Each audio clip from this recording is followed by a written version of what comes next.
I don't know if you even envision it or more if you dream it.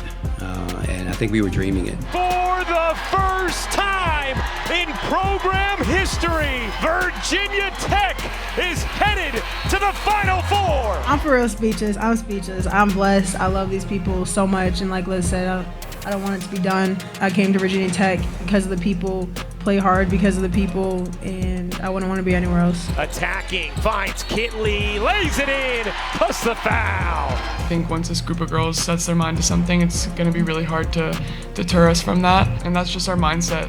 Have the most confidence in ourselves, and we don't care what anybody else thinks. One day I'll sit back and realize how hard it was for us to get here and realize we're one of 4 teams still standing. Hooky, hooky, hooky high. Got a shot tomorrow, LSU. That's what it's all about. And then you win that one, looking to cut down some nets next game. All right, let's go and see what's going on with Kelly Gramlich, who makes her 14th appearance on ACC PM, which is more than any human being on the planet Earth. How about that? Wow. I'm speechless. I appreciate you guys having me so often. I don't know who's forcing you to do this, but here I am. Kelly, that means when you look in your rearview mirror, you see everyone. Everyone. Even Eric McLean? Even Eric McLean, who has only had 13. It is now rearview mirror time for you. How about that? Big time. Wow. That's what happens some when could ACC say it's as women's hoops are exciting good. as...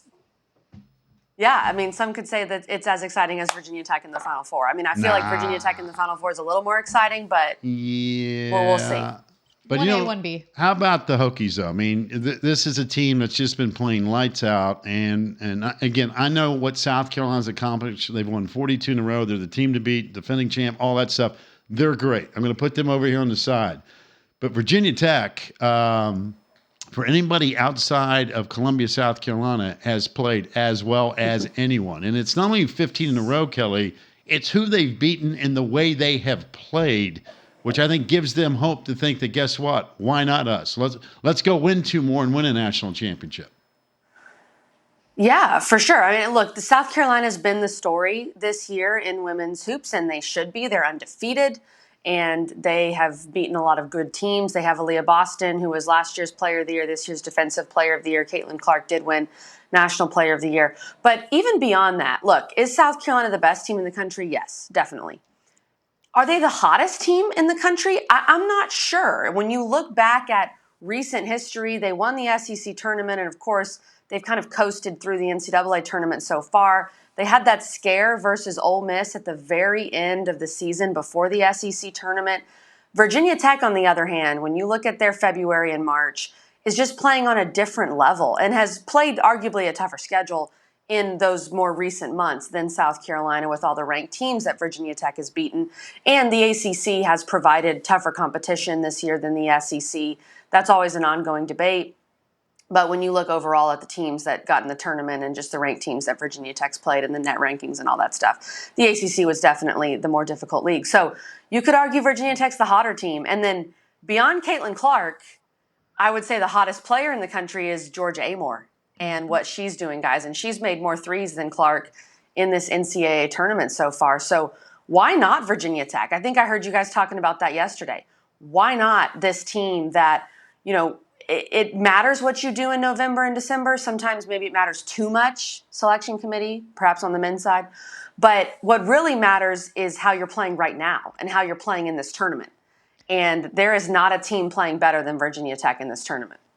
Call them out, Kelly. Call them out. Call out the selection committee. Okay, when you say there's not a team playing hotter than Virginia Tech, also, we say Georgia Amore. There's no one really playing hotter than her right now. If we're looking at this back half of the season, just from a shooter's perspective, Kelly, from a player's perspective, is there anything you can put your finger on that you see has been different about Georgia from November, December, early January to now?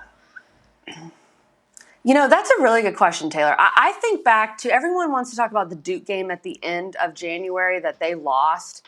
And that was the turning point of the season for Virginia Tech in many respects. I think the turning point of the season for Georgia Amore, and I should know the date off the top of my head, but I don't.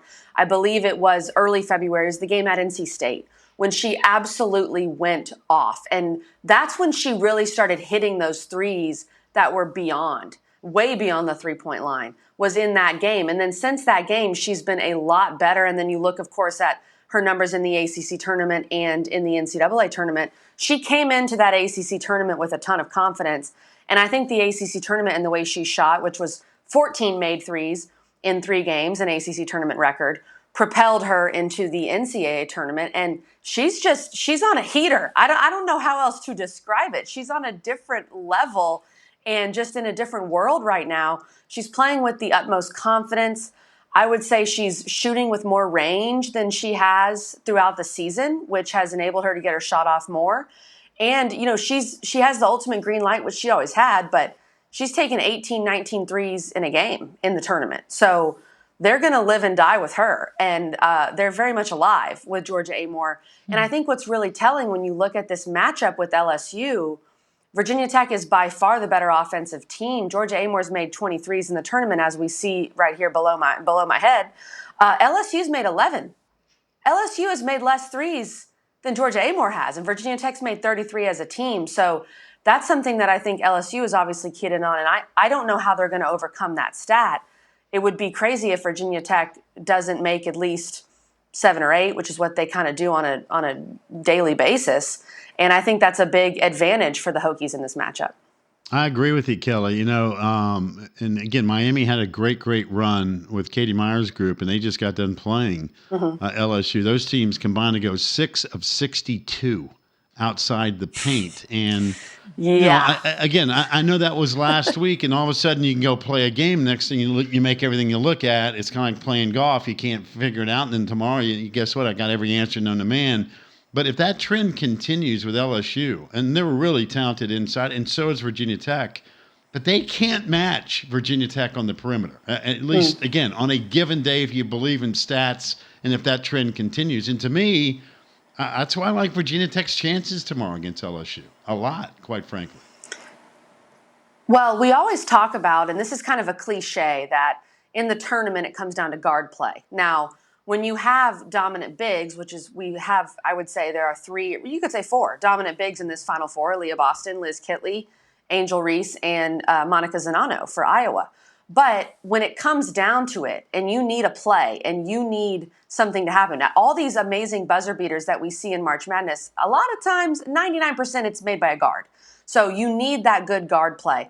And Virginia Tech's guards are without a doubt better than LSU's guards. I don't even think it's a debate.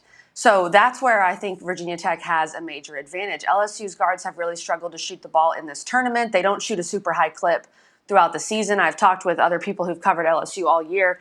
Alexis Morris is the key. If she shoots well, LSU can hang with almost anybody, but if she doesn't, then they struggle, and you see some games like the loss at South Carolina and different things. So she will be an X factor, and she's going to have to show up. Alexis Morris, the point guard for LSU. But overall guard play, the advantage goes to Virginia Tech. And then you look inside, and you have Angel Reese and LaDeja Williams for LSU. You have Taylor Soule and Liz Kitley for Virginia Tech. You have 2 All-Americans in Reese and Kitley. I don't think they're really going to guard each other. And Kim Mulkey said that in her press conference today. She said it in her way. I don't know if Reese is going to guard Kitley. I don't know if Kitley's going to guard Reese, that kind of thing. I don't think they will. And that's why I think Taylor Soule is a huge X factor in this game. She guarded Rickea Jackson. I talked about that on the show with you guys on one of my numerous appearances. And she did a really good job on Rickea Jackson in the Tennessee game. Kenny Brooks even said today in his press conference that Tennessee reminds him a lot of LSU. And Virginia Tech handled business against Tennessee. I think Taylor Soule guarding Angel Reese is kind of the matchup to watch and the matchup that could decide this game. In terms of X factors, Kelly, we talk a lot about Liz Kitley, a lot about Georgia Amore. We tend to mention Taylor Soule because she brings that grit and she has such a great story transferring from Boston College.